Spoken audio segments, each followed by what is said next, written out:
మీరు ఎలా మాట్లాడుతున్నారని. కోర్స్ నాకు అనసూయ గారి విషయంలోనే ఎవరో కొంతమంది డిబేట్స్ పెట్టి మాట్లాడుతున్నారు. నిజంగా ఆవిడ గురించి వాళ్ళు అలా మాట్లాడుతున్నారు. మరి వాళ్ళు ఎలా ఉన్నారు, వాళ్ళ మైండ్ సెట్ ఎలా ఉంది, వాళ్ళు మాట్లాడే విధానాన్ని బట్టి వాళ్ళు ఎంతో క్రూయల్ గా ఉన్నారని అనిపించింది. అది నిజంగానే దారుణం. అది యాక్చువల్లీ శివాజీ గారు కూడా వచ్చి 36 అవర్స్ తర్వాత వచ్చి సారీ నాదే తప్పు, నేను ఇట్లాగా నా నోట్లో నుంచి ఎందుకు వచ్చిందని చెప్పినప్పుడు అరే ఎక్కడో రిలీజ్ అయ్యాడు, అరే నిజమే కదా అనిపించింది. బట్ ఆయన చెప్పిన పాయింట్ కరెక్ట్ ఏమో కానీ ఆయన వాయిస్ కరెక్ట్ కాదనేది అందరికీ తెలుసు, ఆయన కూడా ఒప్పుకున్నారు.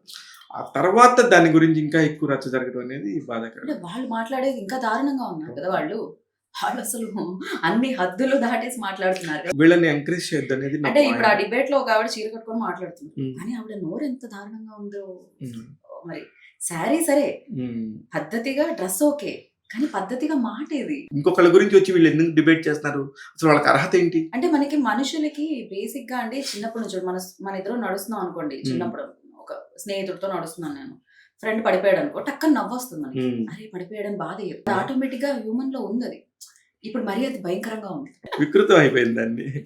అంటే జనరలీ అది ఉంది మనుషుల్లో, ఆ భావం ఉంది అనమాట ఫస్ట్ నుంచి. అది ఇప్పుడు వికృతం అయింది అంతే. కానీ అయితే ఇందులో మనం ఎక్కడ ఉన్నాం, ఎలా ఉన్నాం అనేది మాత్రమే ఇంపార్టెంట్ అంతే.